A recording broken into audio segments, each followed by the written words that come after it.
And welcome to another edition of Two Steps Ahead podcast, encouraging you to take your passion, make it happen, let yourself be great. I'm Son Edom. Coming up on the show, we are going to talk about or touch on some of the things that are going on in the world right now, but then also we're going to talk about the underlining theme or message is compassion. Compassion versus compliance. Compassion isn't compliance. And then we're going to take a look at how the world, when they try to appeal to whatever their ideology is and get the rest of us, especially those that might be of faith-based believers in a theology, try to get us to see it from their perspective using the WWJD. What would Jesus do? You see a lot of it all the time on social media, whether it's immigration, whether it's LGBT. It goes from the very minor, like Jesus accepts everybody, to the absurd. And so we're going to bring it all together, and it will make sense if you stay with us, but compassion and compliance with the world that's going on today. So as of now, we're looking at the stuff that's going on in the world. A lot of global unrest, a lot of things going on. A lot of uncertainty. A lot of uncertainty on Capitol Hill. A lot of people don't like who's in the White House. Split and divided country. But more to the point, imminently speaking, you've got June, which is Pride Month, LGBT. You've got riots going on in Los Angeles. You've got people protesting the fact that Immigration and Customs Enforcement is out trying to remove dangerous people off the streets of America to keep America safe, people that don't belong here. You have people supporting an MS-13 gang member that was deported to El Salvador in the name of due process. They support a guy, and it turns out he is now brought back to America and is being tried for human trafficking. I don't think some of you that I know that supported this guy, I don't think you really are too fond of human trafficking, let alone child trafficking. Have you changed your mind? Or you take a look at what's going on in Los Angeles and may spread to other cities, but the ICE riots, protesting ICE. You've got people that are burning cars. You've got the Waymo company, the self-driving taxis. Their cars are getting destroyed and burned. You've got other property being defaced, vandalized, graffiti. You've got mom and pop shops being destroyed, which is always the case. It happened in 2020 with Minneapolis. You've got the local stores, the mom and pop stores that are being destroyed, and you've got families losing their businesses, their savings, their dreams, and people are supporting this. And here's the one thing that I really don't understand.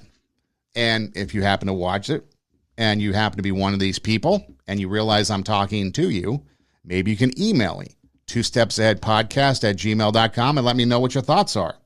Because here in Los Angeles, you've got these riots going on. Peaceful, unpeaceful, whatever. We see looting going on. You can watch the news and see the video. You've got police cars being destroyed at taxpayers' expense. You've got mom and pop shops being looted and destroyed. You've got city streets being vandalized. You've got cars burning on fire. So you've got a lot of savagery going on. People are losing money. People are losing things, okay? There's a loss. Whether it's a tangible loss in something like a car being on fire or financial loss or emotional loss. Something is being lost. And here's the point, okay, that I want to get at. So Los Angeles recently just endured fires. The Pacific Palisades, wiped out, fire. Altadena, wiped out, fire. There's a few people I know in Altadena that lost their homes. Now, from what I understand, they're still having difficulties in Los Angeles trying to rebuild. Permits aren't being made, aren't being allowed to rebuild. I've heard or read recently that people that own property in the Pacific Palisades have just given up and they're just going to sell their property. And because of the situation and the, danger or hazard of the area from the Pacific Palisades, People are going to have to purchase these properties sight unseen, perhaps, according to a report out of a Los Angeles newspaper and others. So again, there's a lot of stuff that's still being dealt with the fires and the people that suffered loss in the fires. And so they know what it's like to suffer loss. But yet now these same people are out there supporting ICE and supporting the ICE riots and the rioters, and are condoning people setting fires, whether it's to a car. I saw local news out in Los Angeles where they were talking about people setting fire to whatever they could get their hands on. And people are losing property. People are losing their livelihood.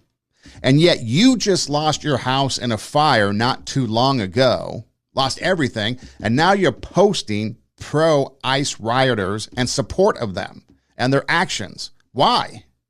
How absurd is it for you to have lost everything, go to GoFundMe, solicit funds to help rebuild, and now support activity that is destroying property that belongs to somebody else?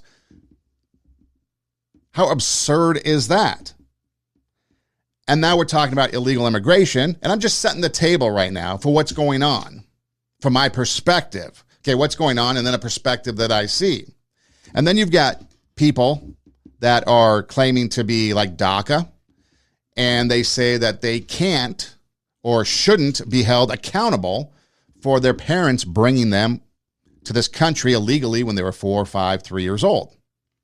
There's a case, I think, in Georgia or Florida where a 19-year-old got arrested. I think it's Georgia, but anyways, down south, got arrested, 19, got pulled over for something she didn't even do, apparently.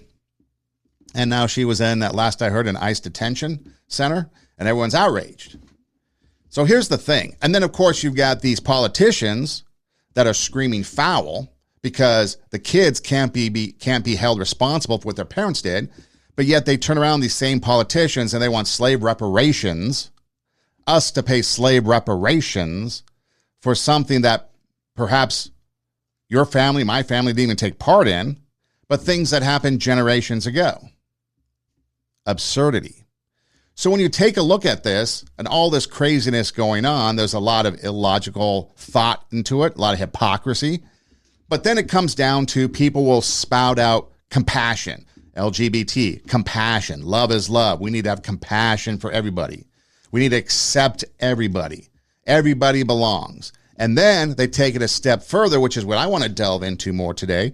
In Jesus would accept everybody. Jesus was an immigrant. Jesus had to go to Bethlehem when he was born. Jesus this, Jesus that. This is what Jesus do. He would accept everybody. Jesus accepted LGBT.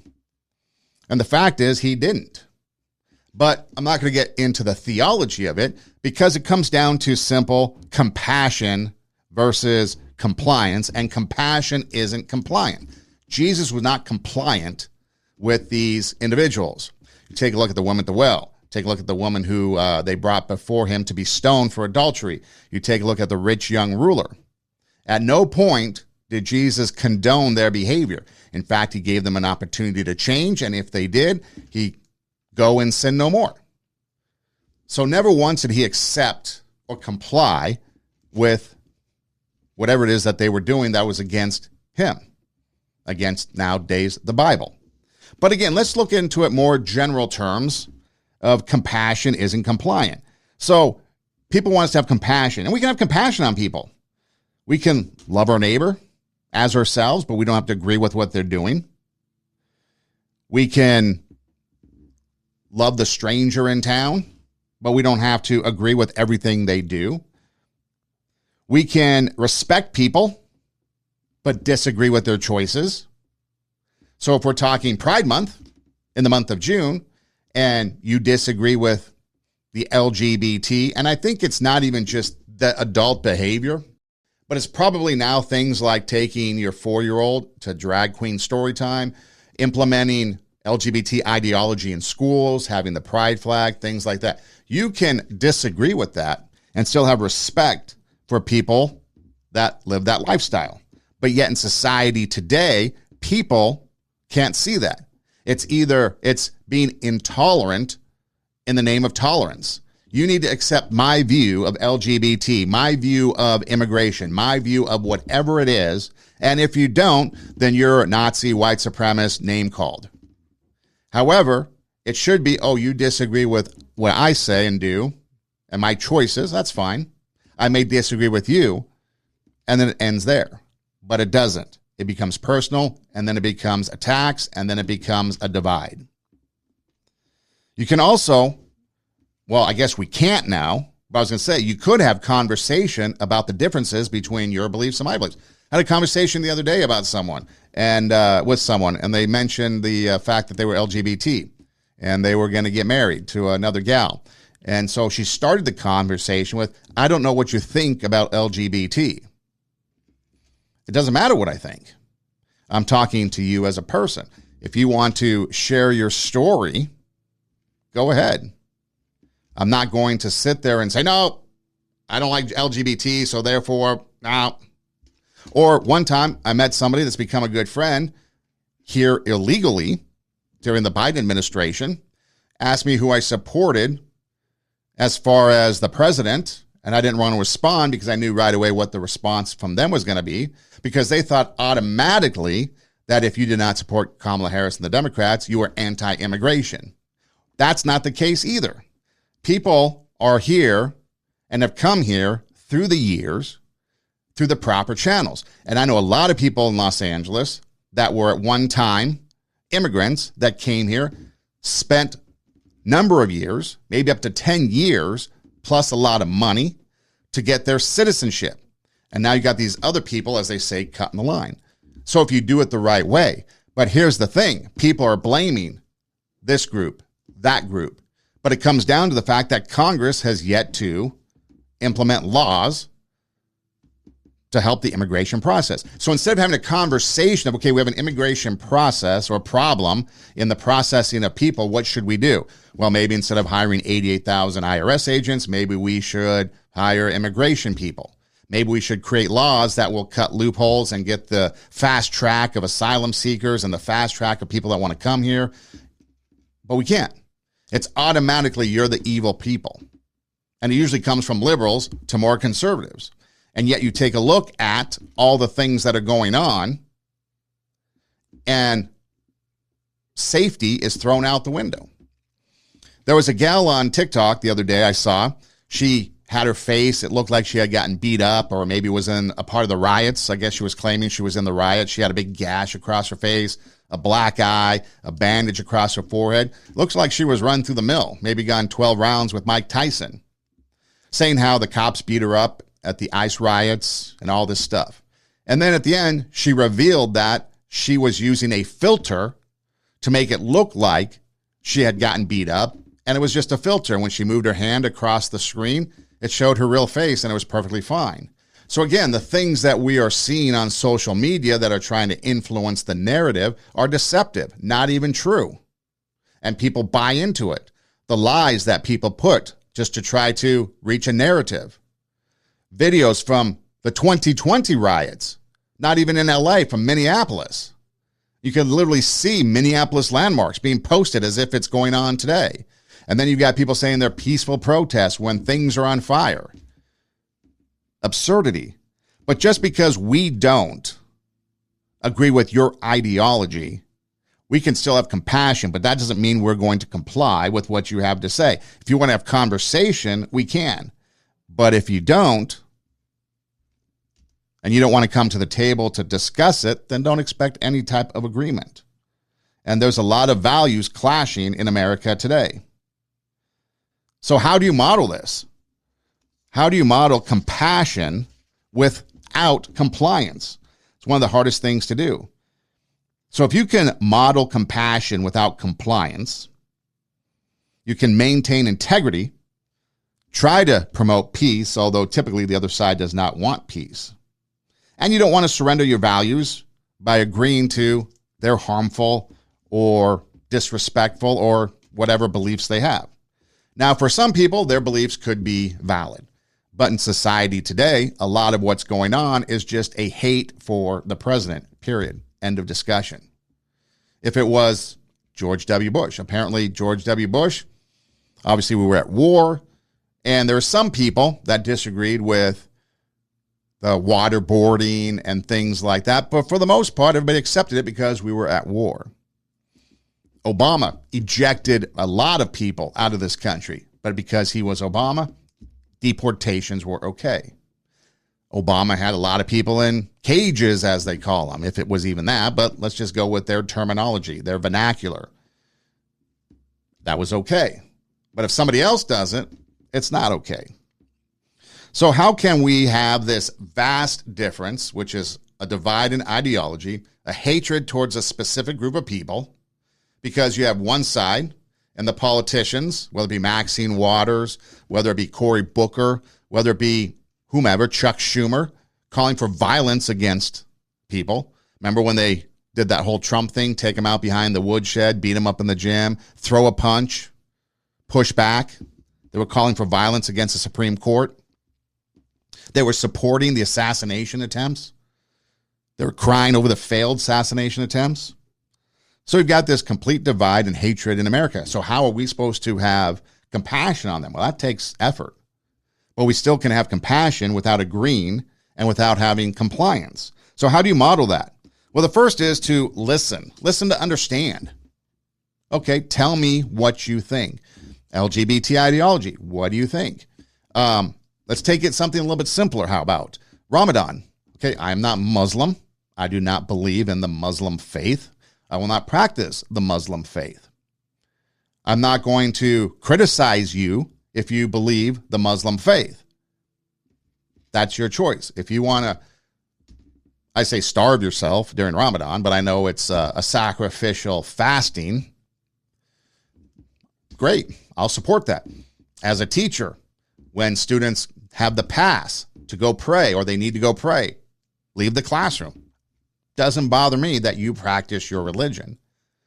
But yet people will push back because my Christian faith. But I try to have discussion. And it's not Muslims that push back. It could be anybody. But I'll talk to Muslims and try to understand. Explain to me. Explain to me because I want to know. If you're Jewish, explain to me. I'd like to know. I'm not going to agree with you. I'm not going to follow you. If you're an atheist, let's talk about it. I'm not going to agree with you, but let's have a conversation for understanding.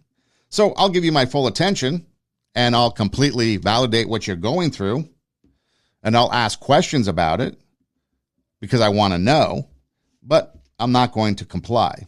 I'm not going to adopt your viewpoint. I'm not going to pretend to agree with you. I'm not going to surrender my values to what you think. Now, I might seek understanding, but I'm going to have compassion on what you have and you believe and your thoughts and opinions, but I'm not going to agree. June, LGBT Pride Month, LGBT. Some things I may not agree with. If you're an adult and you're consenting and it's not illegal, do I care? No. But if now we're starting to get into the ideology of trying to, some call it brainwash, whatever you want to call it, young kids, that might be a problem. If you're looking to try to get kids as young as 7 and 8 to transition, that might be a problem on a corporate level. Because again, it's a difference between having a belief on a corporate level, how you think the country should run, how you think a business should run, how you think family values should be. That's different than a one-on-one situation. You can fully believe in immigration laws. You can fully believe in removing people that shouldn't be here. But you take a look at that 19-year-old. Should there be circumstances where people look at that and be like, okay, hey, there's something different going on here? Absolutely. Do you look at people that have been in this country and you see their track record of going to school, trying to better themselves? Absolutely. But because the government has failed to do so, we're stuck with the environment that we're in. And instead of blaming Congress, because you've got people like Nancy Pelosi, Maxine Waters, and on and on and on, Chuck Schumer, Cory Booker, Mitch McConnell, all those people, they've been in Congress forever and they've done nothing. That's who you should be blaming. That's who us as a country should come together and demand action from our representatives and our senators to change immigration law, but they don't. They just sit there and use it as a talking point to get you to vote for them. But you can listen to understand, not agree. So how else can we model compassion without compliance? Well, we can set boundaries and have grace when we set those boundaries. We can respectfully explain what you're comfortable with, what line you will not cross.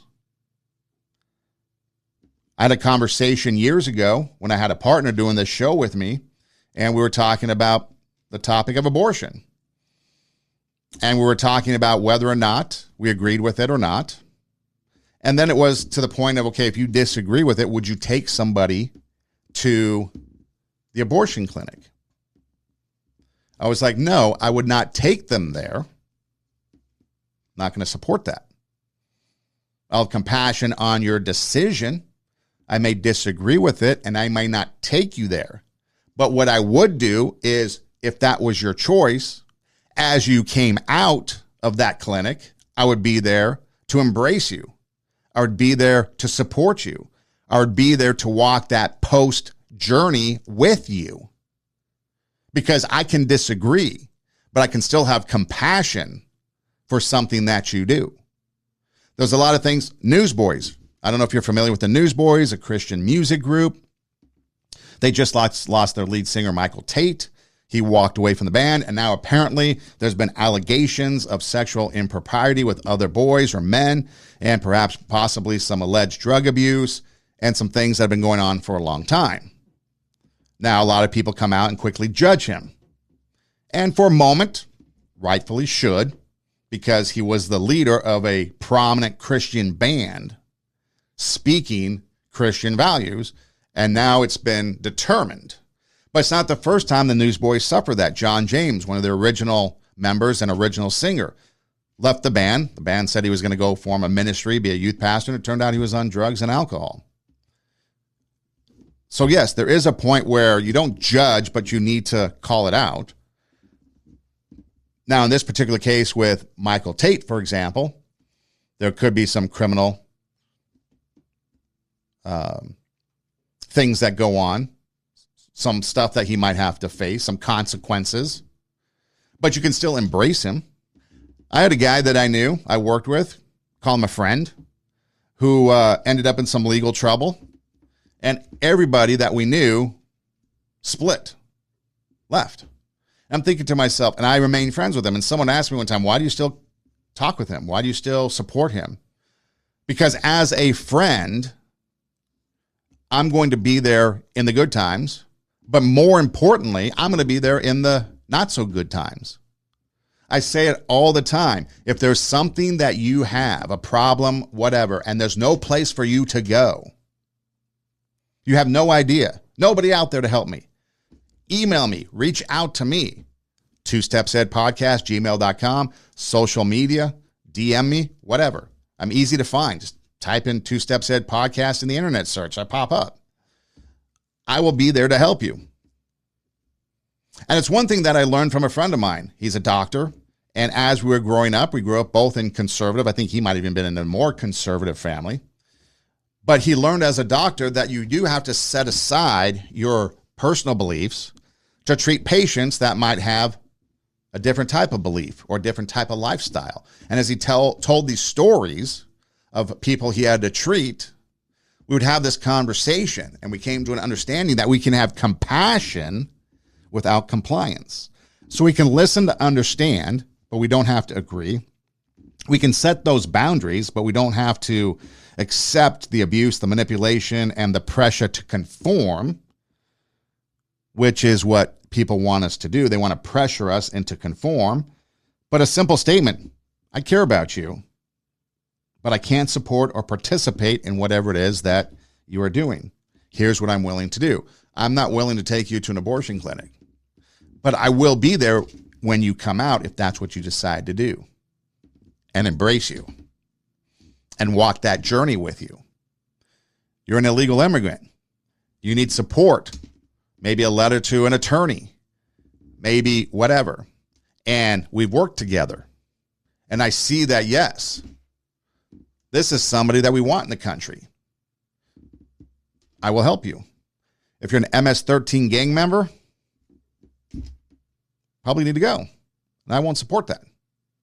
So again, you can have a belief on a corporate level, but when you bring it down to a personal level, it becomes different, just like what Jesus did. Jesus would sit there and he would condemn sin. He would condemn the Pharisees. He would condemn with the woman at the well. He condemned her and her lifestyle, but he did it in a way that was compassionate, but not condoning it. And then she changed her ways, and he said, go and sin no more. Or the lady that was going to be stoned by the Pharisees committed an adultery, and Jesus writes something in the sand, and then the people leave, her accusers leave. He says, why are you still here? Your accusers have left. I don't condemn you. She accepted that forgiveness, and then he says, go and sin no more. Go and sin no more. The rich young ruler, how do I get into heaven? Give up your riches. No, I can't do that. All right, sorry, dude. That's your choice. I'm not going to condemn you. Jesus didn't condemn him. Oh, that's bad. You shouldn't do that. Fine, you live your life. But you can't get into heaven because you're a rich young ruler. Some other ways we can have compassion without compliance. We can separate people from the idea. We can see the humanity in people, even if we disagree. Their actions, their beliefs, what they're doing, but we can see humanity in people. And one thing I want to do at some point, I have a podcast I was going to do, but it's looking at people through the eyes of two entities. And one of them is looking at the eyes of Jesus, looking at them through the eyes of Jesus. You see them as people, but you don't have to agree with their beliefs or their actions. You can actually even challenge their harmful ideologies, but you don't have to box people into that ideology. That's what they believe. Someone said a long time ago, I think it's John MacArthur that was credited with saying it, but I'm not sure. In the church world, hate the sin, not the sinner. Now, whatever. You can take that with what you want, but there's some truth behind it. It's the person and not the thing that they're doing that we need to keep an eye on. But see, that's what makes it difficult in society today, because the ideas of the other people become their identity. And if we don't accept them, then they're going to come back at us. Just think about the pandemic. I didn't get vaccinated. I knew that was pointless. Science told us that was pointless. Plus, the vaccine was not FDA approved. And there were other things. Masking, social distance. Well, I've been on a plane through COVID multiple times, and there are literally more than 10 people within 6 feet of me, and planes were flying. So a lot of stuff didn't make sense, but I believed what I wanted to believe. I didn't condemn people for getting vaccines or for wanting to lock themselves in the room for 2 years or whatever. You do you. But yet we were the ones condemned because we didn't want to get vaccinated. It became a pandemic of the unvaccinated, a pandemic of the healthy. And now, unfortunately, we're starting to see side effects from the vaccine, like myocarditis and things. There was some untruth being told to push an ideology. But we never pushed and said, oh, what you're doing is wrong. No. It was the other way around. We're the bad people because we're not complying with the vaccines and the boosters and stuff like that. So showing compassion without compliance. We can listen to understand, not to agree. We can set boundaries with grace. We can separate people from their ideas. And we can stay, most importantly, grounded in our own values. We want to make sure that we're not so open-minded that a brain leaks out and now we're brainwashed into something else. Speaking of religion, back in college, I knew a guy that was interested in Mormonism and wanted to do research on Mormonism for a, college course. And he wasn't a Mormon. He was Christian. And then after doing his research, he started to convert to Mormonism. How did that happen? Well, he wasn't grounded, in his values or his beliefs. So you can approach conflict with patience and integrity, but you don't have to waver from your core principles just to maintain the peace. compassion without compliance. Use your voice, not your fist. The riots going on in LA. You can use your voice to advocate with civility and compassion, even though you're passionate about something. You can be bold in expressing your dissent without resorting to cruelty or sarcasm. And everybody could use this. Use your voice, not your fist. I believe justice means protecting the vulnerable. I'll keep showing up and speaking out respectfully but firmly. If you are against ICE riots, show up. Do your thing. But once it becomes violent, and now it's gotten to the point of looting, and you don't condone it, now you've got a problem. And hypocrisy is seeping in. And then finally, lead by example. If you want to show compassion without compliance, you can lead by example. Let your actions reflect your message. Kindness, empathy, respect. You can be kind to people. Show them empathy, their understanding. I completely understand there are people from places like Venezuela, Cuba, and other crap holes that want to come here for a better life because their government won't do it. And their government is repressive and a dictatorship. And I completely get that, 1,000%. I'd do the same thing. However, if we want to keep our country, our space from becoming that, we need to do it in the right manner. Make sure the proper people get in. Make sure the proper people are here that want to better this, because we're starting to see a criminal element rise up across this country, like those gangs in Colorado and other places. We don't want that here. So we can show up. We can have our message. We can do it in firmness, but we can be kind about it. We can have empathy. We can show respect. We can refuse to mirror the hate, the aggression, and the division that goes on. Strength in restraint is really what it comes down to. I'll be the voice of calm in a world that divides. I'll build bridges, but not at the cost of my conviction. So if you want to have your compassion without compliance, it's kind of a radical idea if you think about it. I see you. I won't shame you, but I also won't stand by while injustice spreads. And I guess injustice depends on whatever the thing that happens to be. And justice/injustice is slowly becoming a blurred line. Justice is no longer blind. You've got judges being activists, smuggling out illegal immigrants, trying to get them from being arrested by ICE, like in Milwaukee. So if you want compliance, maybe you don't have compassion, but you can have compassion on these people without compliance.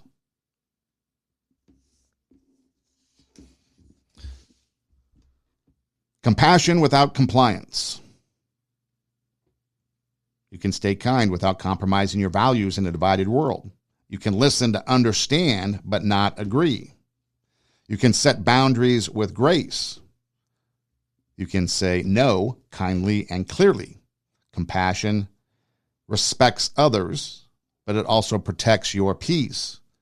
Separate people from ideas. Set the person, even when you challenge their views, or I should say see the person and set aside your negativity. When you see the person, towards that negativity towards the person, and maybe keep it focused on the ideology. You can disagree with dignity. Stay grounded in your values. Kindness doesn't mean silence. Speak the truth with love and conviction. And that's what actually Jesus did. He stayed grounded in his values. Use your voice, not your fist. Stand firm without hate. Strength is shown in calm, courageous communication. And compassion without compromise is power. Lead with empathy. Hold your ground.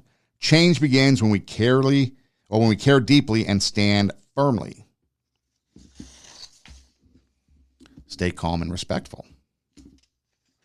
So that is how we can show compassion without compliance. So now, loving people like Jesus did is transformative. It's rooted in humility, compassion, and selflessness. So how can we approach that? How can we WWJD this world?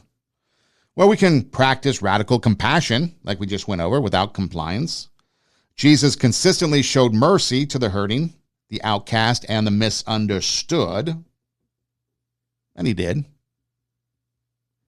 So when someone is struggling, we can choose empathy over judgment.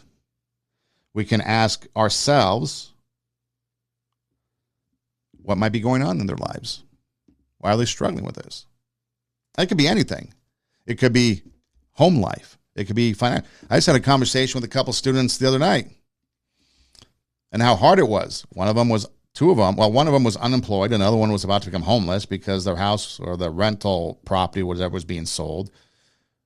Another one was looking for a job, still had one, but was looking for better pay. And it's a hard job market out there. They were struggling, trying to find means to an end. Have to have compassion on these people. Sometimes they don't show up to class. Why aren't you in class? You need to be in class. Judgment. How can I help you? What's going on in your life? I noticed you've been missing some classes. Is there anything I can do to help? Compassion, empathy. Serve others selfishly, WWJD. Jesus washed his disciples' feet. He healed others without seeking recognition. I believe it was the blind man when he spit in the mud and put it on the eyes and the guy saw. He said, "Don't tell anybody." And the guy went and blabbed it all over the place. So we can look for unnoticed or small ways to serve people. Those random acts of kindness that we talk about. We don't have to expect anything in return. This is something that we talk about all the time on the podcast, doing something for others without the expectation of return. We don't always need to get something back. And ultimately, Jesus died on the cross for us to be saved, whether you believe that or not. That's your choice, but that's my belief. And that was the ultimate act of selflessness, self-sacrifice that anyone could ever have. In fact, the Bible even states there's no greater gift than one man lay down his life for another. Don't get me wrong. I love a lot of you. Not planning on dying for you. Forgive generously. Even on the cross, Jesus said, "Father, forgive them, for they know not what they do." That is a powerful statement. Forgive them, for they know not what they do. Just, Father, forgive them. So he was beaten. He was nailed to a cross, crucified. He was mocked, jeered, crown of thorns put on his head.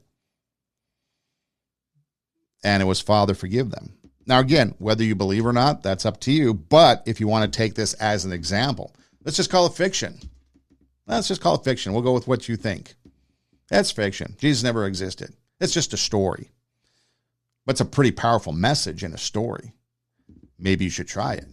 Maybe you should practice that. Somebody slaps you on the cheek. Now, I'm not saying you can't defend yourself. It's completely different. But it's, oh, someone posted a mean thing on social media about me. Let's attack. Why not just delete it? Or if you can't delete it, scroll on. Probably not a big deal. So, practice radical compassion. Show mercy to the hurting, the outcast, and the misunderstood. Again, without sacrificing your beliefs. Serve others selflessly, not selfishly, selflessly. Do things without being recognized for it. Random acts of kindness.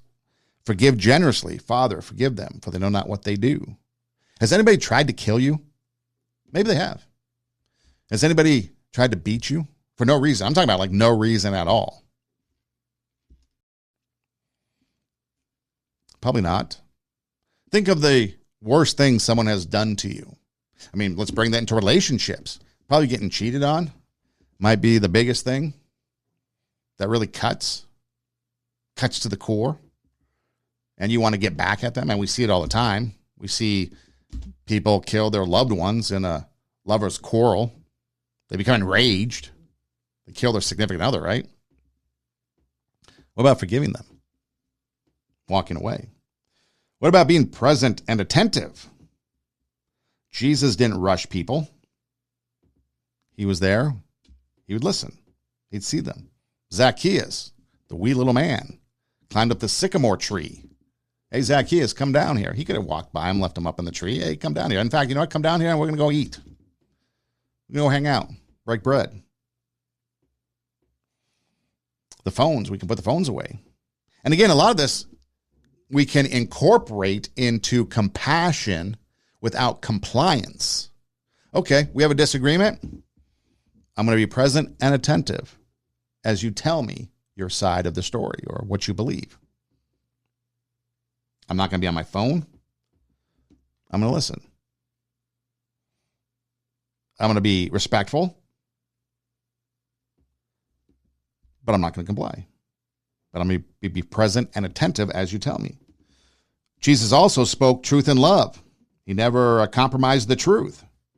He delivered it in love and grace. And that's the thing. Compassion without compliance is speaking truth in love. Never compromising on the truth. Perhaps it's your truth.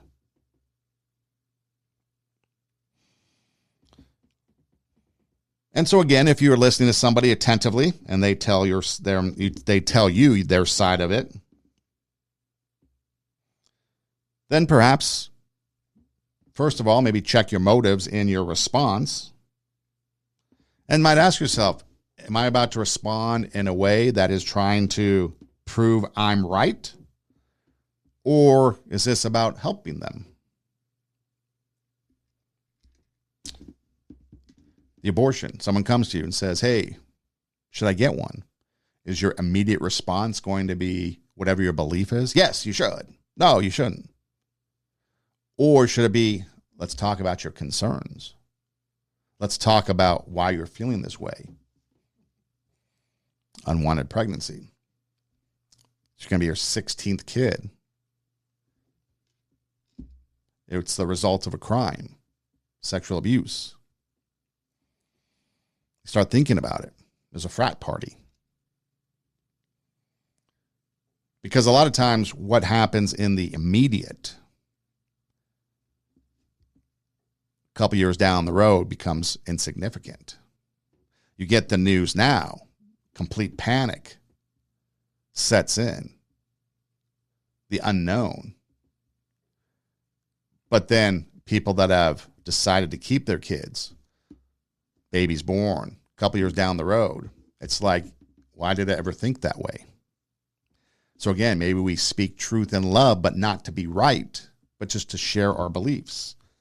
No, I'm not going to drive you there. I can't.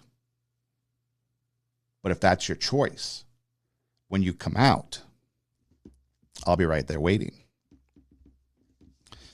We can love across barriers like Jesus did.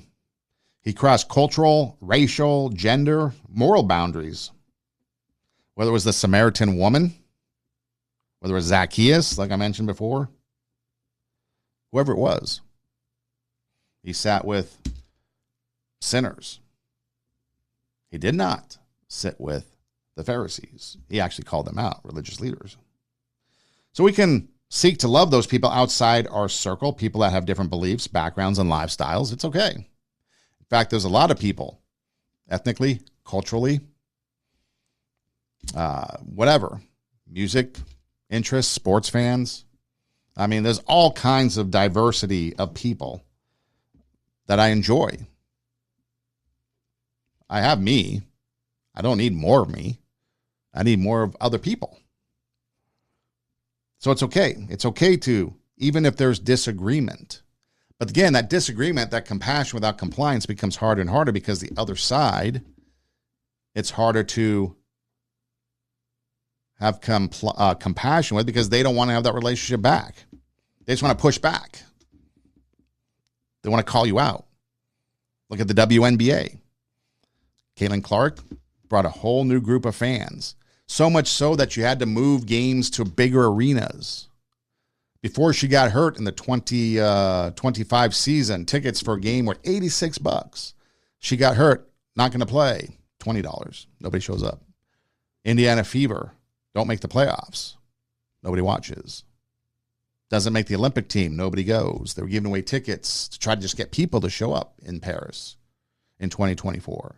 But yet these new fans are white supremacists. These new fans are Nazis, MAGA, false accusations of racism from Angel Reese, effing white trash from Brittany Griner. So it's hard to have compassion. It's hard to have anything with these people. That's why it takes much more for us to be the compassionate ones without giving it. We can push back against all that, but we don't have to return it. Although videos of Angel Reese missing all those shots and getting her me bounds is hilarious. We can live with humility just like Jesus did. Though he was divine, he humbled himself. So we can value others, their needs and their perspectives. Hey, if we're wrong sometimes, maybe we need to admit it. Let go of pride to have deeper connections with people. So it's okay sometimes to have humility. There was a Little League World Series years ago, and a kid gave up a pitch, and he gave up a home run. The guy absolutely crushed it. And the pitcher, young kid, just turned around and looked in amazement. He had this like wild amazement, amusement look on his face. Like he enjoyed the fact that this kid just roped one into eternity off of him. Enjoying the moment in humility. Oh, guy hit a home run. Okay. We can pray for people, even our enemies. Now, this is a big one that a lot of us probably don't do. Jesus said, love your enemies and pray for those who persecute you. Again, my father, Vietnam, people shooting at him, people shooting at his men. They would then take prisoners of war, and my father made sure that his men respected those prisoners of war, make sure that they didn't just throw them into the vehicles, bang their heads, mistreat them. No, had to treat them with respect and dignity as people, even though they were just trying to kill you. And even though if they kidnapped you or took you as a prisoner of war, they'd probably treat you miserably. No, we're going to treat them with respect because we're going to love our enemy and pray for those that persecute us. And again, it could be just a soft-spoken prayer in the heart or how we interact with them, change the way we interact with people that we don't like. That's the biggest challenge. WWJD. What would Jesus do in this situation? Well, he died on the cross to save us all. He had compassion without compliance. What about being gentle and patient? Jesus was incredibly patient with his disciples. They failed him repeatedly. What about Peter denying him 3 times? No, I don't know Jesus. No, never been with him. I had no idea what you're talking about. Or Judas betraying him. Or maybe they're just not understanding what he was saying and being around that. Or, hey, I'm going to go pray in the Garden of Gethsemane. Can you guys stay up? And they fall asleep. So we can avoid that demand for perfection from others while offering grace and encouraging them to grow. And maybe we need to do that to ourselves too. And we can put love into action. Jesus said, by this everyone will know that you are my disciple if you love one another. John 13:35. So we can let love be visible, whether it's through the time, maybe you're building a relationship with someone, a coworker, a friend, classmate, whatever. Through time, through sacrifice, helping others. Just in the presence of being there. Listening. Showing mercy. Compassion without compliance. We can put love into action. And that's hard to do when it comes to things like family, right? Family, how do we make that work with family? Because family is the most difficult people to deal with.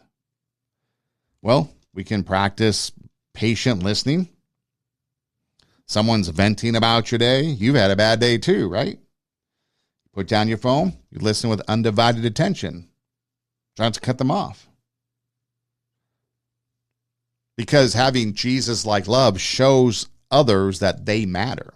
And that's what's missing in this world. What's missing in this world is other people feeling that they matter. I think that's a lot of times why you see people go to certain groups, because they matter. People join gangs because the gangs show that they matter. People might join a cult or a church because it shows that they matter. People might join an organization because it shows that they matter. And sometimes those things that they join, such as gangs, or joining in on a riot, or joining an ideology that could be harmful to yourself down the road, is because all you want to do is matter to somebody else. Family, again, forgive again and again and again. Jesus said 70 times 7 we forgive. Matthew 18:22. Did he mean 490? No. Forgive, forgive, forgive. And that's the hardest thing to do. What about with difficult people? Come across difficult people all the time. How can we WWJD difficult people? Well, we can start off by praying about them instead of reacting. Someone's gossiping about you. Someone says bad things about you. Maybe we pray instead of react. Count to 10 instead of react. Because again, to have Jesus-like love, it begins with the heart. What's on the heart is going to dictate everything. What's on the heart is then consumed by the mind. The mind then will put your body into motion. So heart, mind, actions, or mind, body, soul, if you want to put it that way. Your soul is going to be dwelling on things. The mind is going to think about this, and then you're going to come up with some sort of action. So if the heart's not right, the rest of the body is going to be out of sync. So we got to get the heart right. We got to have a heart of Jesus. Speak truth gently to difficult people. Respond to hate with kindness. A soft answer turns away wrath. And in this day and age, let's say just strangers. You join a gym, community group. One of the biggest things in school, for example, is maybe a new student or someone sitting by themselves. Going and sitting with them. Maybe they're the awkward kid. Including them into your group. Including that awkward person into your work, friends group. Inviting them out to a cold beer Friday. It takes very little to impact somebody's life. Especially when you're dealing with compassion and Christ-like love, WWJD. It takes very little to impact somebody's life. Jesus did the littlest of things. Sure, he died on the cross, which became an ultimate huge thing. Ultimate sacrifice ever. Yeah, he did some great miracles, but everything else he did was one-on-one. Conversation. Woman at the well. Hey, can I have a drink? What? You're asking me, a Samaritan woman, to have a drink? You're nuts. Let's have a conversation. Where are those that judge you? They're not here. Go. I don't judge you either. Go and sin no more. Breaking bread. Fellowship. The Last Supper. It takes very little to impact people's lives. So quick, if you need a 7-day Love Like Jesus challenge, you can start day 1. See the overlooked. Who are those people that are being overlooked? Who are those people that want to matter but don't? A coworker, a cashier, a janitor, a student, a neighbor. Lord, open my eyes to help these people so I don't miss them. Thank you for what you've done. Thank you for being here. Thank you for cleaning up. Have a nice day. Whatever it is. Make the overlooked feel like they matter. That could be day 1 of a Love Like Jesus challenge. Day 2, forgive freely. Forgive them, for they know not what they do. Think of someone you're holding resentment towards and choose to release that and reconcile if possible, although forgiveness is good. If you don't want to reconcile, that's a completely different story and a completely different conversation.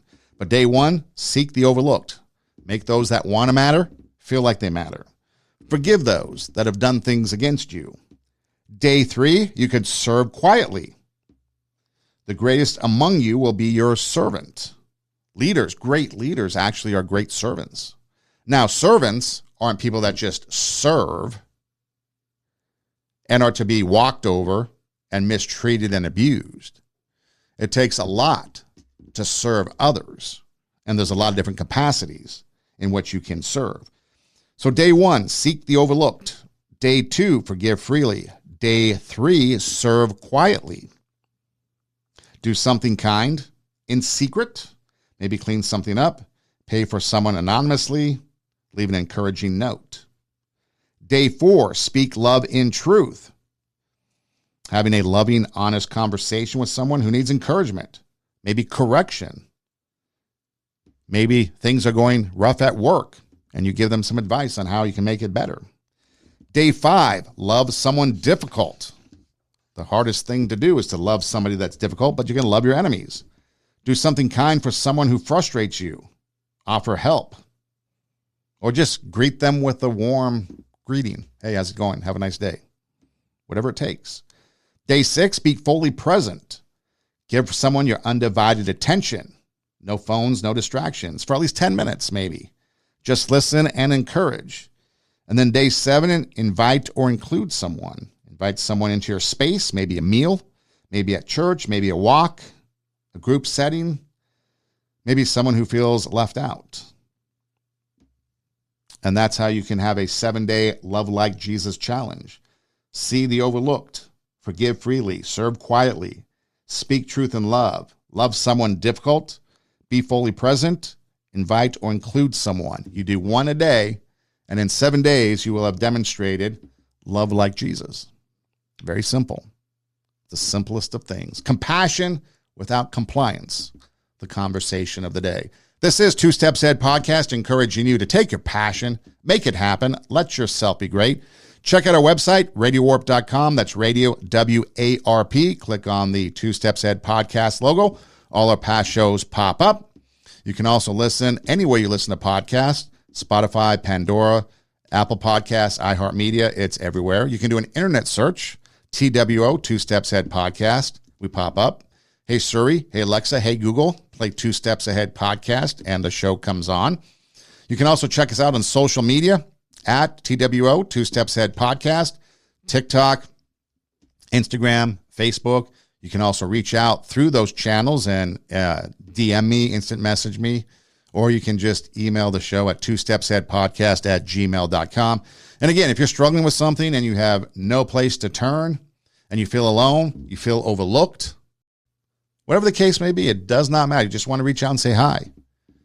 Does not matter. Email me. If I can't help you, I'll try to put you in contact with somebody that might be better equipped. But there's always somebody. That's me. Reach out. Let me know what you're going through. Practice compassion without compliance. Know what it is that you are trying to do. Try to understand Pride Month and those people that are going through that. Maybe disagree with it, and that's fine. Riots in LA, try and understand. I get it. I get what you're doing, but maybe you're doing it in the wrong way. So you can have compassion without compliance. That's it. Compassion without compliance. Two Steps Ahead Podcast. I'm Son Edom, encouraging you to take your passion, make it happen, let yourself be great. Hey, thanks for listening. Do tell a friend. Until next time, God bless.